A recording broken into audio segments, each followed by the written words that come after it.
Okay, let's get started. Thanks a lot for coming. It's going to be a very interesting session, I promise. And we will be talking about Jamstack Foundation, which is a very nice name to say full stack, basically, if you are familiar with the term. Otherwise, we will know exactly in a few seconds what Jamstack means.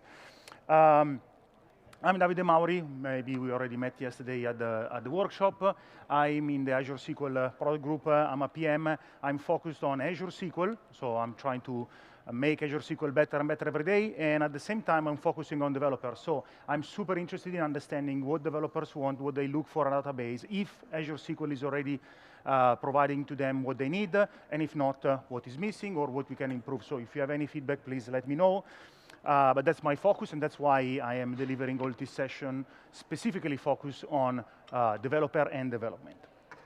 You can find all my contacts here in my website or LinkedIn. There is my mail here if you want to write to me. It's pretty easy, damauri@microsoft.com. And just one thing before going straight into the content, make sure that you evaluate the session, because for every 10 feedbacks, a tree will be planted. So that's a good way to also help the world and also help me to get feedback. So that's a win-win. Just a little bit of self-promotion, but I think that's useful. We wrote a book a couple of years ago, specifically focused on developers, and especially new developers. So someone that just started into the development field, and to provide them whatever they may need to know about Azure SQL and how it can be used to help them in building something more efficiently with the best practices in any language. Of course, SQL is behind the scene, but we really want to be open to everyone, just like SQL is. You can connect it with any language, use any platform. So all the examples, everything has been done, keeping in mind that there are many languages that we want to support, and that there are new developers that need to learn indexing, table, storage procedure views. So this is great if you have new colleagues or you are new to this field and you want to quickly ramp up and know how a database can actually help you to build a modern application. Talking about modern application, what is Jamstack? So there is an entire website that explains that, but long story short, is a way or an architecture that one of the main focus is decoupling the front end, the back end, and the database. So that in theory, and actually in practice, you can have 3 different teams working together in parallel on the database, on the back end, on the front end, and they only agree on how they exchange data between these 3 layers, right? And it's pretty cool. It's probably something you already have done if you are into the full stack world development. If not, this is just a fancy term to highlight also some technologies used with that. But the architecture is pretty simple. It's this one. So you have a client UI, typically HTML, and then some form of JavaScript. It could be just pure jQuery or some framework, Vue, React, you name it, even Blazor. And then whatever the front end does, it does without knowing what happened behind the scene. It just do something and then create some JSON and push it in the back end. The back end take the JSON, do something with that, some business rule processing, enrichment, whatever is needed to validate what the JSON that has been sent is used for, and then typically you want to connect to the database. Now, my proposal is avoid to connect to the database using the classical database way, like for example in Azure SQL using TDS, the tabular data stream, or the client, and that are specific for each, or that use specific technologies, and just start to think to just use also JSON to move data back and forth. Now, this is not yet possible completely with Azure SQL because you still need to connect using, for example, a SQL client in .NET or PyODBC in Python.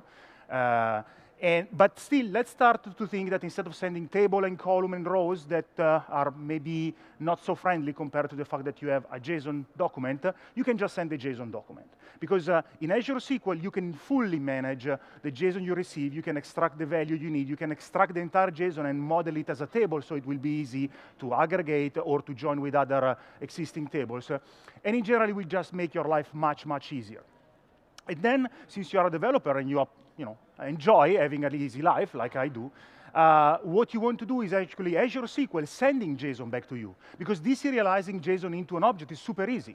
Deserializing a table into an object is a little bit more complex. And honestly, it's not the kind of code that is funny to write. It's just boring, it's always the same. So you really want to take advantage of the fact that you can just take JSON, parse it, deserialize, into an object that you want to use, or even just keep JSON as JSON, and then send it back to the client so it can be properly returned to the end user and have the interface updated. So that's what we are going to build right now.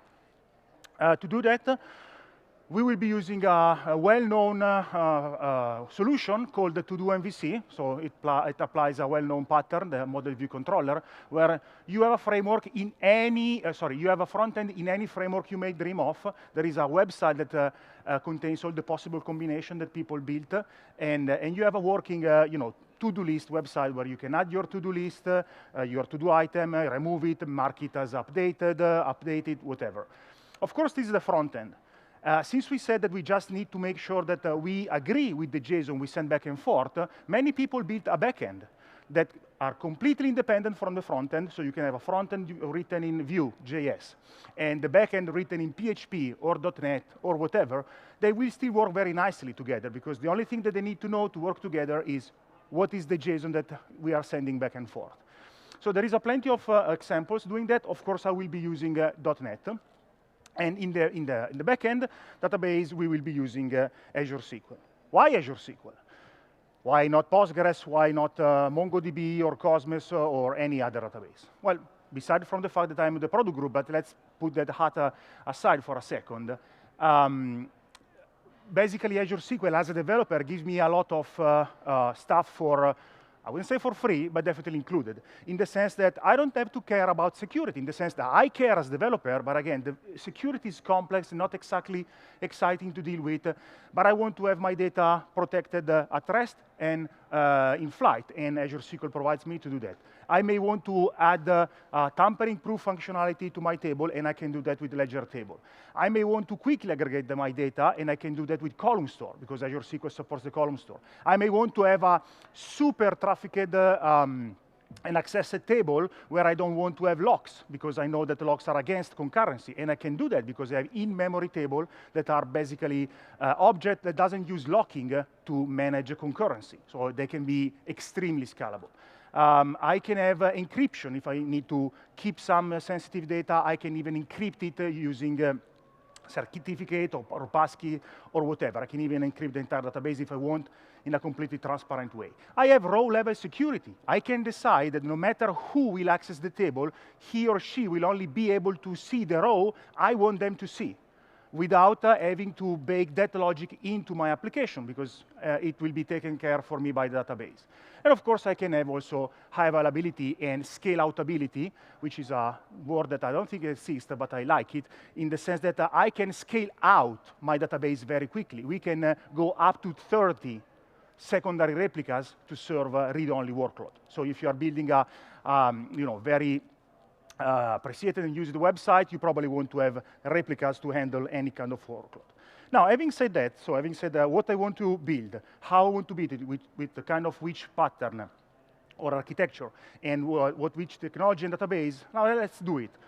So how to do that? Let's start with Azure Function. So Azure Function is the serverless solution that Azure provides, so that I can just write the code I need, and I don't have to take care about everything that goes around it. Like, I just literally write a function that contains what I want to do. I don't have to take care about the startup or configuration or whatever. I just read my code. And to work locally, because of course I also want to be able to work locally and then push everything on the cloud, I just have to download the Azure Function Core Tools. And then I can do func, and we will do that together, init, and then it will initialize my local environment, and then I can run my function locally. I can debug it using VS Code, and that will be my development environment.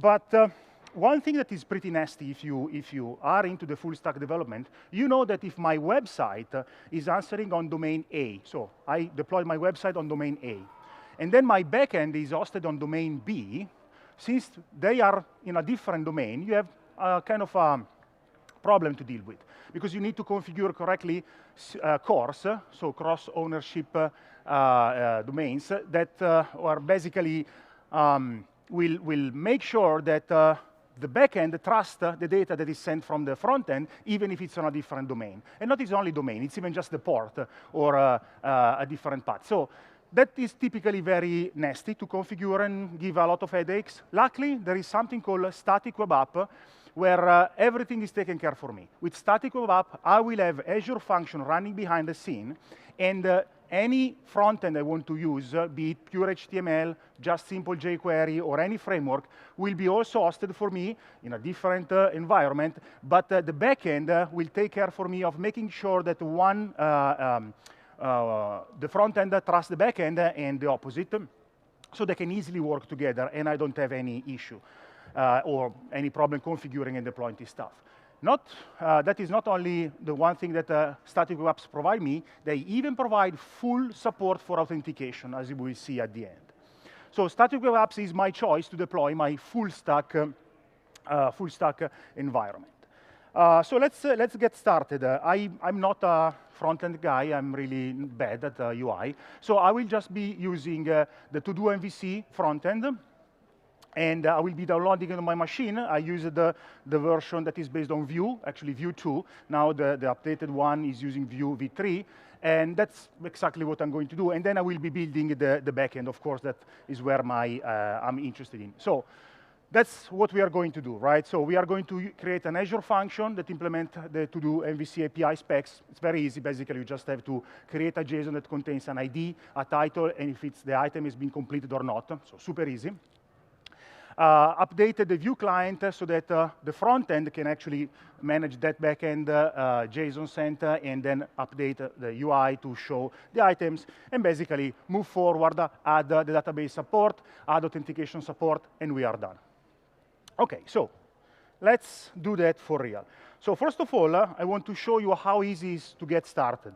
Then we will move to, since we don't have that much time, we will move to some pre-made code that I did, and we will go through all the code together. But it's very easy. So I created an empty folder here. So let me create a folder to host the client, so the front end. And also, let me do a folder, to host the backend API. Now, if I go to my backend API, I say that I want to have an Azure function here, right? So I just have to do func init, and then here I'm asked which kind of language I want to use. So I say .NET. And then I just have, actually, let's see what is the output here, and let me bring this up so everyone can see easily. So now I have a project, host file, and some settings. No C# object, no C# file at the moment. So what I can do right now is func new, and then I have to choose how my code will be activated, right? And the functions are very good because they provide a concept called bindings, or triggers in this case, so I can choose when my code will be executed. In my case, since I'm building a REST API, I want my code to be executed when there is some HTTP event, right? So I will use the number 2, HTTP trigger. And let's call this function API handler. OK. Now, I don't care for now about the front end. It's just HTML. We can see it later, or actually, maybe we can actually do this. So let me take this code here. Let's go back to the client and run this. OK, perfect. And now let me go back here, go and open code, and let's see what we have inside. And what we have inside is really, really kind of simple, right? So the client is this is just pure HTML. So let's remove this for a second. This is just HTML. I'm using, as I said, a Vue, so you will see some specific tags or attributes for Vue. And here there is a bunch of code, JavaScript code that manages to basically make this sample work. And now this code, at least for the moment, is saving everything in the local storage of the data of the browser, right? So there is no movement of JSON between my front end and the backend at the moment. But at the moment, we don't really care. We just want to see how easy it is to start up all this stuff. And it's pretty easy because I can just do SWA here, start. I have to specify where is the front end, where are the API, and that is done.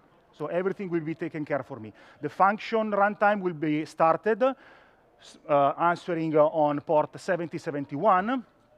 The front end will be started, answering on port 4280. And even if they are on different port and has different domains, the API, the static web apps engine behind the scene is taking care for me so that everything I will generate on the front end will be accepted by the backend without having me to deal with core stuff and anything. So what I'm having right now, and again, this is just HTML, there is no movement from my front end to my back end, is a working to-do list. I can create an item, I can delete or mark an item as done, and then I can clear it. Now, what we want to do is basically change the code here so that when, for example, here we go, when, what is that? Here, when someone adds a new item, so this method has been built again using this Vue framework. So if you're using React, it will be a little different. But the idea is that every time I add something, this piece of code is executed, and the JavaScript here is just pushing data into the local storage. As you can see, it does a to-do push. I want to change that to-do push with something that will send data over the internet using, for example, HTTP post, right? So I will post my JSON to somewhere. What is somewhere, or what is that somewhere? Where is this code here behind the scene? Now this code doesn't really do anything, but whenever I will send a GET or a POST request, this code will wake up. In this case, this is just the boilerplate code that comes when you create the Azure function, and you just ask for a parameter called name. Again, it doesn't really have to do anything with my to-do. I just use the default example. But this means that I can go and run this, and for example, connect to this function and have this code executed. Now, I can do it already. I can do something like, I can go here. I'm using Insomnia as a REST client to simulate an API call. And if I do something like that, test, OK, and let me see where this is answering. So this is answering an API handler. It's probably something like that. I may have the, yeah, perfect. So the HTTP trigger function. So this is exactly the function that has been executed, because if you took a look here, when the function is executed, just exactly says this HTTP trigger. So this is the result of us executing the function. And you can see behind the scene that the function has been called. So long story short, with static web apps, we have a local way to completely simulate what will happen in Azure when we deploy it. And static web apps will take care of for us about everything. For example, setting cores and everything. OK, that's good. So now let's stop using this sandbox. And let's move to the serious stuff, the real stuff, the example. And the example is something you can find here. It's already available on GitHub, Azure samples. And then you will have the slide deck, so you can easily go there. And you will see that this repository contains 3 branches.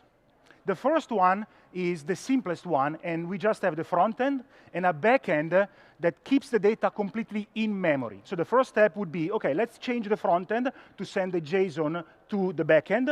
And the back end doesn't know anything about database. It will just keep the data in memory. But that will be our first step to make sure that we can move data from the front end to the back end. The second step, so the version 2 of the branch, is the full project. So the backend is now changed, and the front end doesn't need to know that. The backend is changed so that instead of saving data in memory, is actually sending data to Azure SQL using JSON. And the third step, to make it complete, so the V3, the branch V30, is basically also adding authentication and authorization, because I really want to make sure that you log in my website, you create your own to-do items, and you only see the items you created, not the one I created or someone else created. So we need to also add the authentication there. It's super simple, right? OK, now that you have finished taking picture of that, let's move to the code. And the code is here. So my first recommendation is that you go to the website here. Let me zoom. and immediately fork it. So it will be created a copy in your organization or your account. That's exactly what I did. This is my copy. And then you clone locally. And that's exactly what I did already, and this is my my local copy. So what I want to do is make sure that I am in the first version. So I go to, I don't need to do that because I'm already there, but let's do git checkout. Actually, you can do git branch, and you will see that I have 3 branches. I'm interested in the one, so let's do git checkout v1.0. That's it. We are on the branch 1.0. Now, given that I'm on the branch 1.0, you see I still have here API and client. I have other stuff, but we will go on that later. Docs, you can pretty much understand what they are. Database, it shouldn't be here. It's just here because here I have the full solution. I can honestly completely remove that if that is needed, because it will be added when we switch to version 2 or version 3 of the branch. Now, my API, let's take a look at the client, because then once we understood what are the changes that I made here, then it's easy and we will never make any change, because once we change the client, so that when, for example, I'm doing add, so let's take the add. Yeah, that's what I'm doing right now. Instead of pushing the JSON that has been created by Vue for me when I add a new to-do object, that JSON, instead of being pushed into the local storage, I'm just sending it, I'm doing a fetch using a post method to the function that is exposed behind the scene. And the function, now, we just have to change it to make sure that it can handle the JSON and can do something with the JSON. Now, my function is now a little bit more complex than before, but not that much. So it's still, in this case, I call it to-do handler. And basically, whenever, let's go to the post.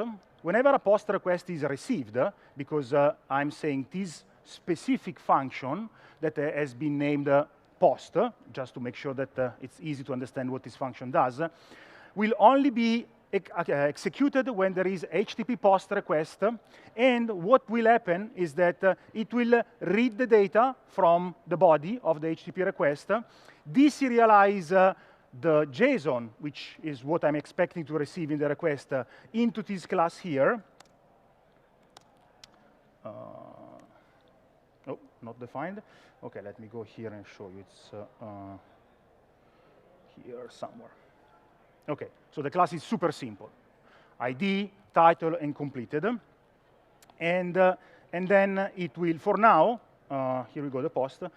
I will just create a to-do POC object and push it into an in-memory database that I have here, which is nothing more than just a list. But that's enough, right? So I just started to change my initial situation where you have 2 things that were completely unrelated to each other. Now I have a front end that will take my new input, convert into a JSON, send it over the wire on my backend, and backend will get it, the JSON, deserialize it into a POC object, and put it in memory. Now, how do I run this? Well, I can run it from Visual Studio, but it's super easy. I do exactly what I did before. SWA start, client is my front end, and the API location is here. Now, the result of this will be exactly the same as before, with the difference that, again, now there is something that is moving back and forth between the front end and the client. And please open that. OK. And now you should be able to see a couple of, is that correct? Let's see. I was expecting to see a couple of items here, so what's, is that OK? Yeah, let's see if everything is working. I can go to my localhost and see if everything is working. Yeah, it's working, perfect. Not sure why they are not showing up here. Let me do a refresh. That's interesting. Let's do hello. OK, let me close this and try again. So let me see that I close it. No, this is good. OK, let's exit from this. OK, nice. This is something needed later. OK, so this is my function answering to my HTTP request. What my client is doing, actually, is just doing this. Oh, let me open this again. Oh, one. No, that's. Sorry, it is, yeah, connected. Okay, perfect. So let's do this here. Okay, no, this is the old one, so close. Okay, here we are. Okay, perfect. So let me go to this website again. And let's see what's happening behind the scene. Let's do this again. Localhost, this is, okay, it seems there is some issue, I guess, because it's not calling that's interesting. Like 1 minute ago was working, but no big issue. We'll make it work later. What is important right now is that you can see that here I have a HTTP request that I'm sending. For example, I'm getting all my items and that are coming from my backend, right? Now, this is interesting, but not too much. Let's see if very quickly I can see why this is not getting the data as expected. So let's see, this is where I'm calling. So I'm calling at the API to do, and I just fear that maybe this cannot be loaded for some reason. Let's try to see if this is working. Yeah, so that should be working nicely. Let's try again. Let's stop VS Code, Control C. Let's, yeah, that is good. So let's try to do it again. I did it correctly? Yes, that looks pretty much correct. Okay, let's see. Otherwise, we'll just move to the next one. I already have all the function, all the examples working deployed in Azure in the worst case. But let's try this again. For some reason, this is not. That's interesting. Okay, demo effect, no worries.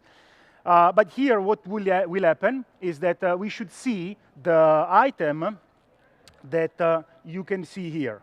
So these 3 items should be rendered on the client, and we'll try to understand later what's going on.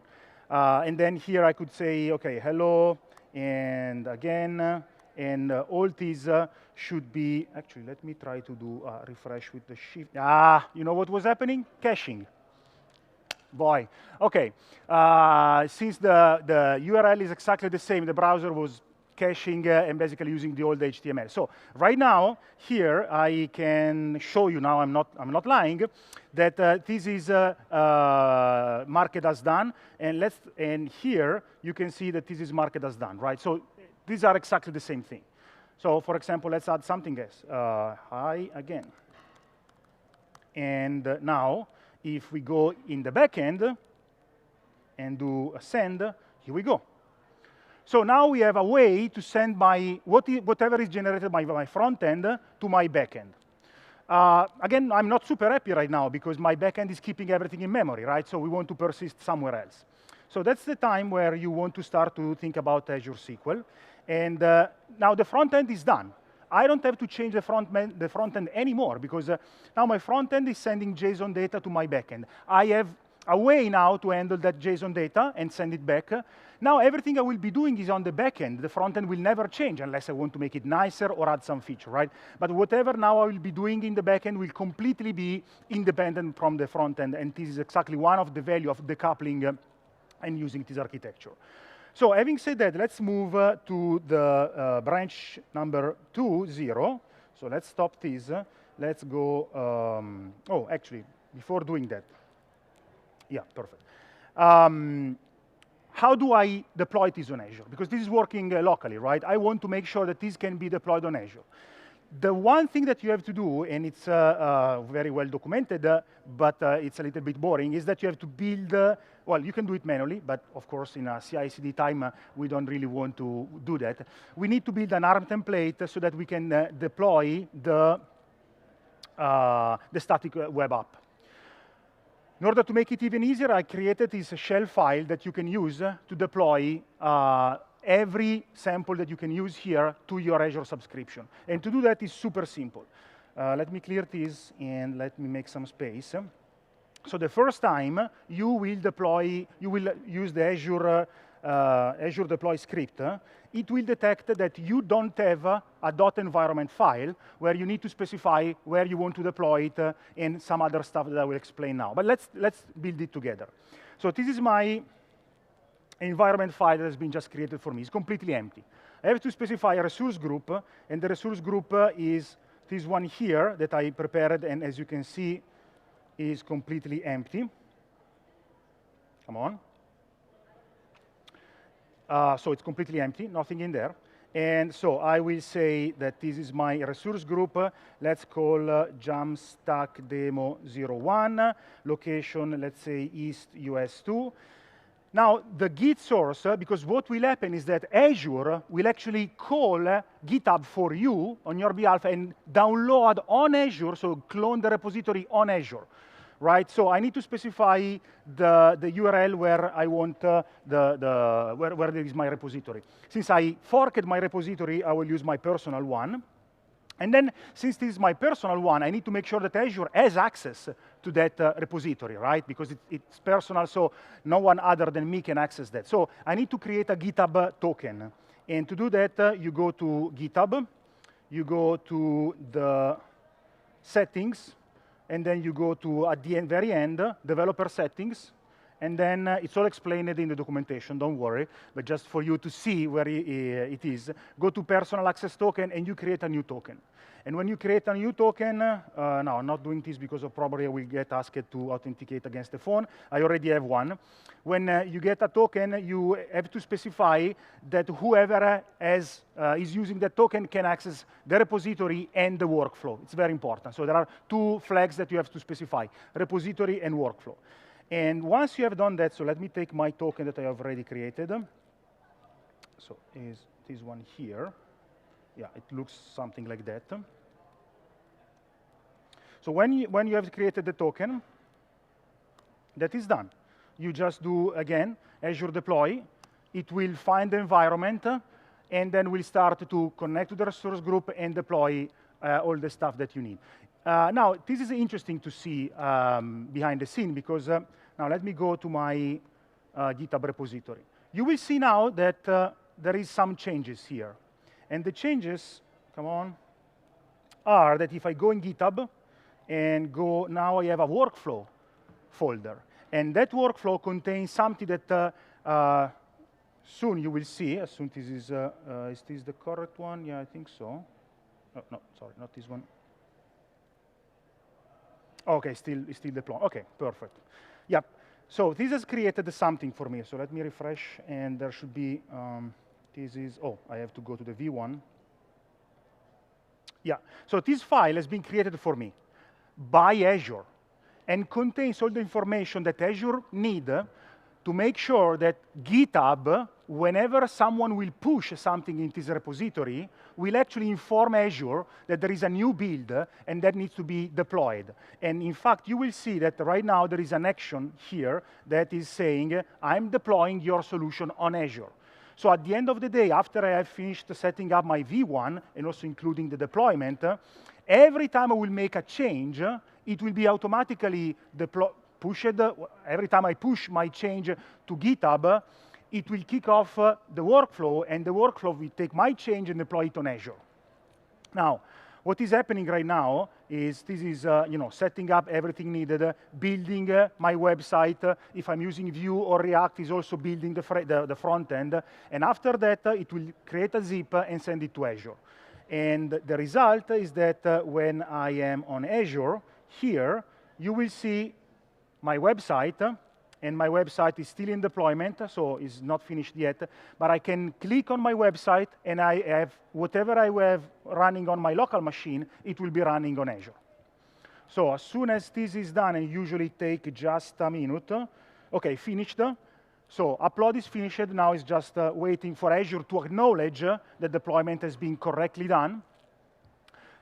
This action will be completed, but I think I can go here already and see if this is working. Yes? So this is on Azure. This is working on Azure. And this is what I was doing before, so this is keeping everything in memory, and it's just working. Now we are halfway through, because now we know how to make the two things talk to each other. We know how to deploy it. Now we just have to add the database, right? So let's do that. And so let's go back here, and let me switch to the version 2. So git checkout v2.0. Nice. So the difference here is that now in my API, so I can close the client, I have decided that I want to,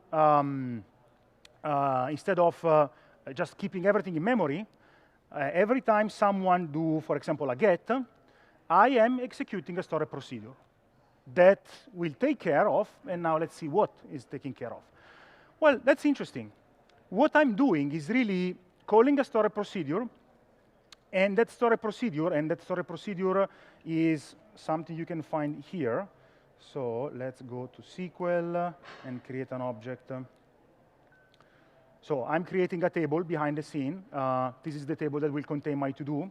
And my get to-do, interestingly, okay, whatever, will accept a payload which must be a JSON payload, right? Because that's exactly what I'm checking here.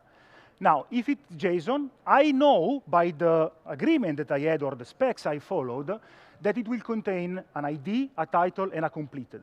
So I can do something like this.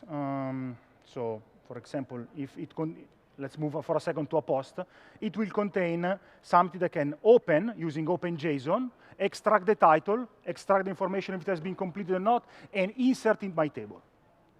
Now, what the backend expect also is that the result should be JSON too. So what I want to do is, for example, when I do a get, I want to select something. So select something, and then say for JSON path, so that whatever is being returned is already JSON. And in fact, if I do something like, so let me take this here. And then, so let me be sure that we are connected to the database. Oh, this one here, okay. Yep, let's go here. In the meantime, let's zoom this in. So I just want to make sure that my storage procedure returns some JSON, and when my JSON is returned in the meantime, we can go back to my code, API, to-do handler. The only thing I have to do is execute the storage procedure, and let's take a look what this execute procedure method does.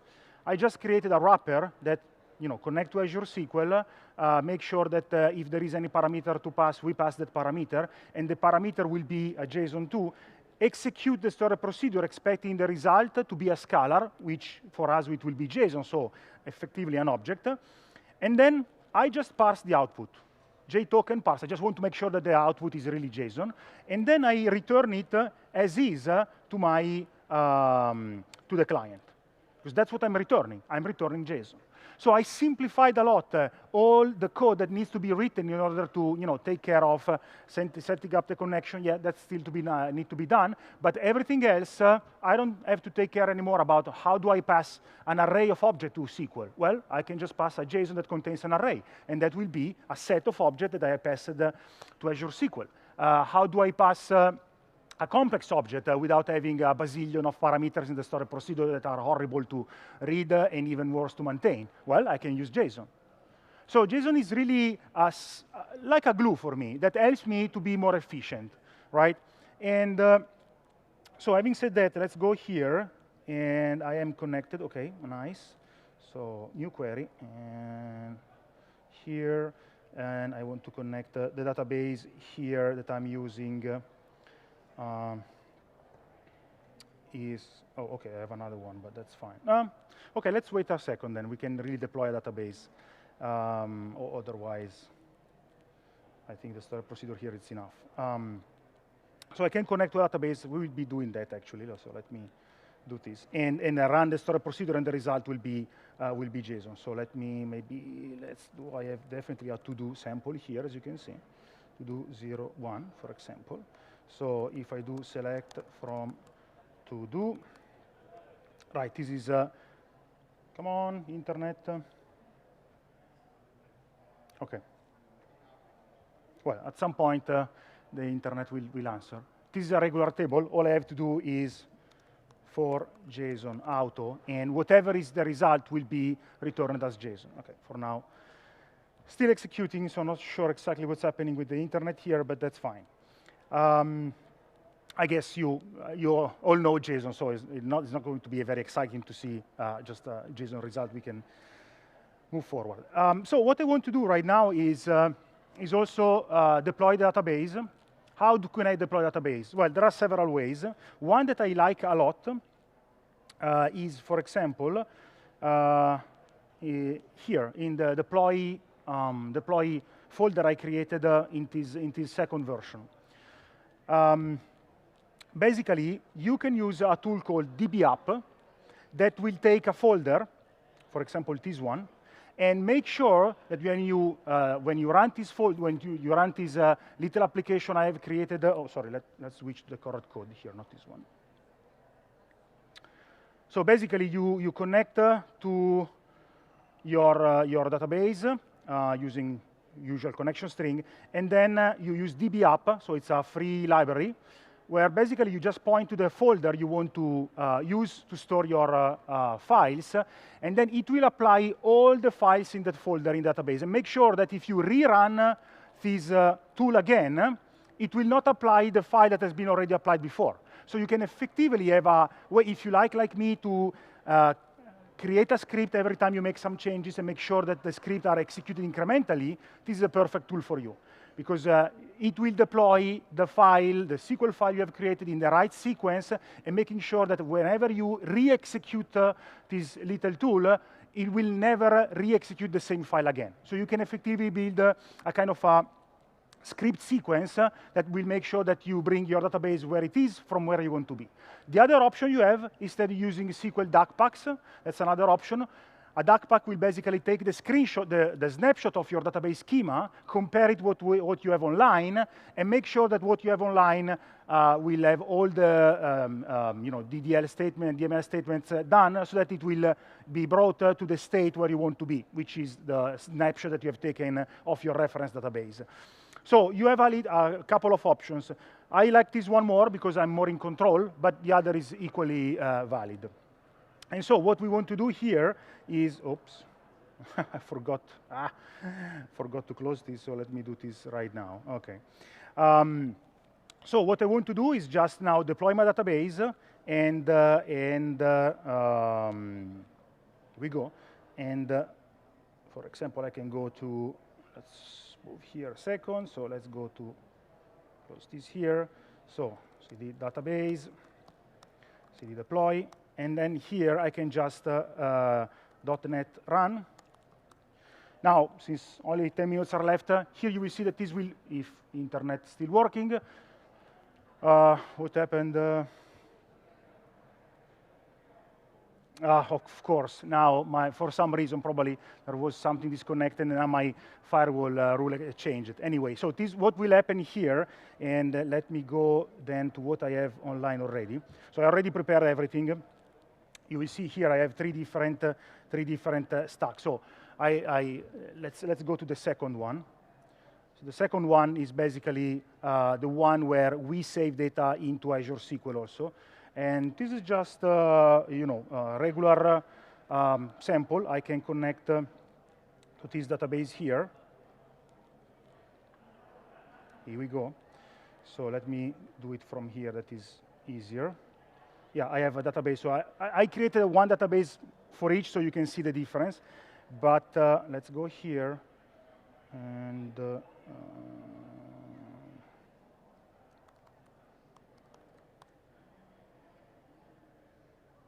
oh boy, okay. Yeah, the firewall is really getting into the, but okay. Basically, whatever you will be doing here, whatever you will be doing here, what is that? You will find a row in the database, in the to-do table. And this means that you are halfway through now, because you have changed your backend, made sure that using a storage procedure and JSON, you send whatever is here to the database, so without having to connect again, let's take a look at the storage procedure. It's super easy. And actually, let me go, well, let's use this one. For example, you can post a to-do or you can update a to-do, and every time you just get a payload, sorry, here. So the payload contains the JSON. I want to update in this case, and then, or in this case, delete. So I delete everything that is sent to me as a JSON object. So it's pretty easy, because again, using OpenJSON, I can easily use JSON as a table. Now, the last version is the v3, so you can do git check out v3.0. And now here you will have a little bit more files in the database, so let me refresh. You will see that what happens, what I wanted to simulate, and you can do it on yourself when you clone the repository, what happens if I have the database deployed and I need to change it because, for example, I realize that I want to add authentication and authorization, but I need to store the owner of an item somewhere, and I didn't thought at the beginning, right? So here, for example, I want to add an owner to my table. So I create a script, then I use the DB app in this case to deploy that second script, so that will deploy also the database online on my Azure, and then I can use a new column here. And then I just have to change the storage procedure so that I also pass, maybe again as JSON, the information of who is the owner of the item. And then what? Then there is the complexity of managing login or login, log off, log out, whatever. Now, luckily, with Azure Static Web Apps, you don't have that complexity. And as long as my table can store the information, I can always do something like that. So I can go here. So let's go to the, yep. Let's go Jamstack 3. Let's open this. And now you will see here they have added a login. Now, the login does something very interesting. If I go to the client, that's the only thing I've changed, because now the client, of course, needs to redirect me to a login. I can go to a sort of a magic URL, which is this one, out me. If I go here, automatically, where is that, this one? No, let me close some of this stuff. Here we go. Yeah, login. Out me will bring me, in this case, yeah, I used GitHub, so it went to GitHub, and I already authenticated myself using OAuth 2, and returned a token from GitHub. So I used GitHub to authenticate. It was too fast here.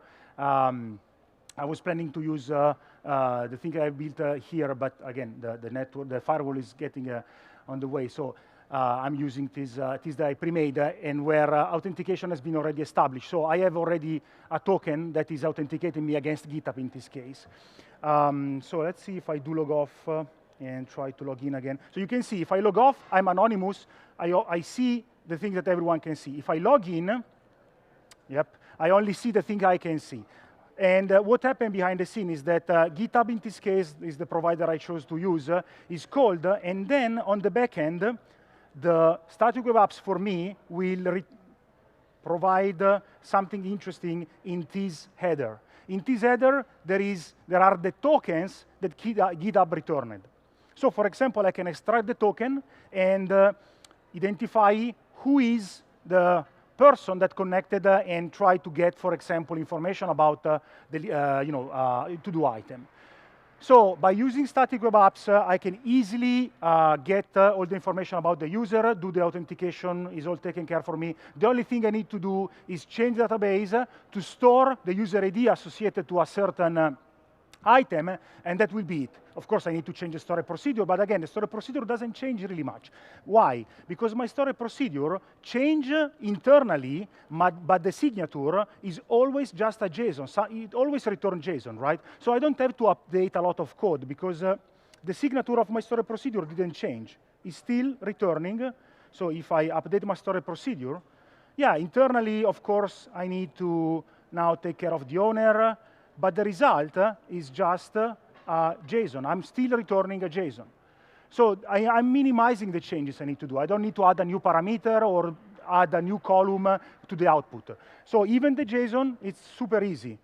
And this allows me to really be much more productive.